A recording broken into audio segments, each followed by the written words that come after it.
Hello friends, કેમ છો બધા? તમારી પોતાની ચેનલ નિશા પટેલ ગુજરાતીમાં તમારું હાર્દિક સ્વાગત છે અને હું છું નિશા.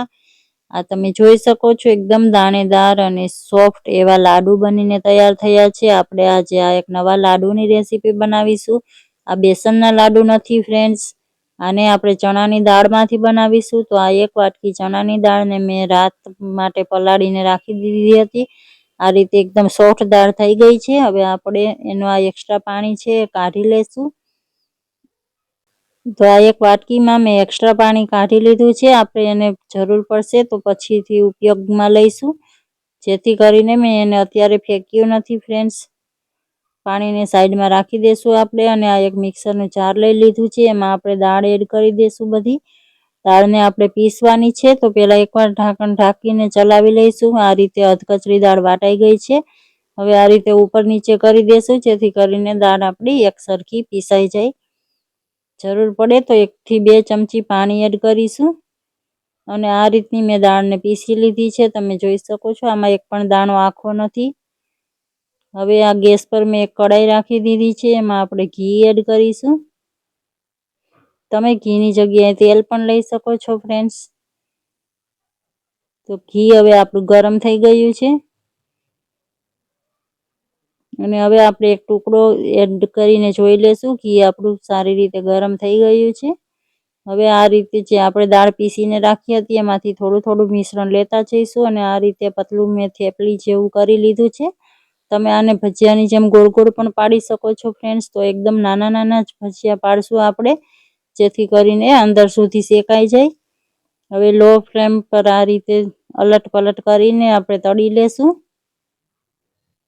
ફ્રેન્ડ્સ, આ રેસીપી બેસનના જે આપણે લીસા લાડવા કહીએ છીએ એ રીતની જ છે, પણ આનો ટેસ્ટ બહુ અલગ હોય છે. આ રીતે ગોલ્ડન કલર આવે ત્યાં સુધી મેં તળી લીધો છે, જેથી કરીને અંદરથી કાચા ન રહે. હવે એ જ રીતે આ બીજો બેચ પણ ફ્રાય કરી લીધો હતો.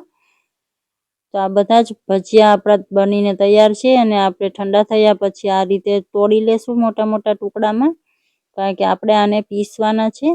તો આ રીતે તોડી લીધા છે મેં. ગરમ ગરમ આપણે નહીં પીસીએ, થોડા ઠંડા થઈ ગયા પછી આ રીતે થોડા થોડા કરીને આપણે એને દળી લેશું. તો આ રીતનો પાવડર થઈ ગયો છે, તમે જોઈ શકો છો. હવે મેં માપ કરવા માટે બાઉલમાં ભર્યો છે, જેથી કરીને આપણે એ પ્રમાણે ખાંડ લઈ શકીએ. તો હવે આ 1/3 કપ જેટલી મેં ખાંડ લીધી છે. 2 કપ જેટલો આપણે પાવડર થયો હતો, એની સામે 1/3 કપ ખાંડ એકદમ પરફેક્ટ રહે છે.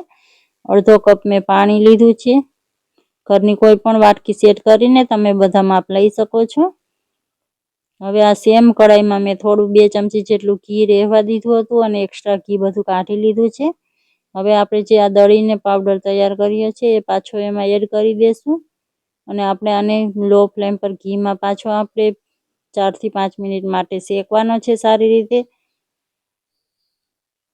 જેથી કરીને આ ભજીયા આપણા અંદરથી થોડા પણ કાચા રહી ગયા હશે તો એ સારી રીતે શેકાઈ જશે અને એમાંથી મોઇશ્ચર ઉડી જશે. એટલે આપણા લાડુની શેલ્ફ લાઈફ પણ વધી જશે અને ટેસ્ટ પણ ઘણો વધારો થઈ જાય છે ફ્રેન્ડ્સ. આ રીતનું મિશ્રણ થઈ ગયું છે, તમે જોઈ શકો છો. ઘીમાં સારી રીતે શેકી લીધું છે આપણે એને 4 થી 5 મિનિટ. હવે નીચે ઉતારી લેશું. અને આ ચાસણી પણ આપણી તૈયાર કરવા આપણે રાખી દીધી હતી, તો ચાસણીને ચેક કરી લેશું. ફ્રેન્ડ્સ, તમે મારી ચેનલને હજુ સુધી સબસ્ક્રાઈબ ન કરી હોય તો પ્લીઝ ચેનલને સબસ્ક્રાઈબ જરૂરથી કરી દો અને બેલ આઇકનને પ્રેસ કરી દો, જેથી કરીને મારી નવી વિડીયોની નોટિફિકેશન તમને મળતી રહે. તો હવે આપણે ગેસની ફ્લેમ બંધ કરી દીધી છે. હવે આ મેં ફૂડ કલર એડ કર્યો છે. ફૂડ કલર ટોટલી ઓપ્શનલ છે ફ્રેન્ડ્સ, પણ આપણે લાડુ બન્યા પછી કલરમાં બહુ સારા લાગે એ માટે મેં એડ કર્યો છે. ઓરેન્જ ફૂડ કલર મેં એકદમ ચપટી 1 જેટલો જ પાણીમાં મિક્સ કરીને આમાં એડ કર્યો છે. એને પણ સારી રીતે મિક્સ કરી લેશું. અને હવે આપણે આ ચાસણીને લાડુમાં એડ કરવાની છે. તો આ રીતે આપણે ચાસણીને એડ કરી દેશું. ચાસણી પણ થોડી ઠંડી કરી લીધી છે મેં ફ્રેન્ડ્સ. કોઈ પણ મીઠાઈ બનાવીએ એમાં ગરમ ગરમ ચાસણી એડ કરવાને બદલે ચાસણી તૈયાર કરીને થોડી ઠંડી થઈ જાય પછી એડ કરવાથી પરફેક્ટ રિઝલ્ટ મળે છે ફ્રેન્ડ્સ.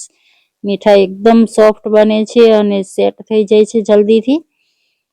હવે આ ફ્લેવર માટે મેં એલચી અને જાયફળનો પાવડર લીધો છે, એ એડ કરી દેશું. એને પણ સારી રીતે મિક્સ કરી લેશું. આમાં તમે કાજુ, બદામ એવા ડ્રાયફ્રૂટ્સ પણ તમારી પસંદના એડ કરી શકો છો ફ્રેન્ડ્સ. મેં આજે ડ્રાયફ્રૂટ્સ નથી એડ કર્યા. મેં આમાં ખાલી આ રીતના મેલનના સીડ્સ લીધા છે, એ એડ કર્યા છે. આનો ટેસ્ટ આ લાડુમાં બહુ સારો આવે છે ફ્રેન્ડ્સ. ખાતી વખતે બીજનો ક્રંચ આવે છે.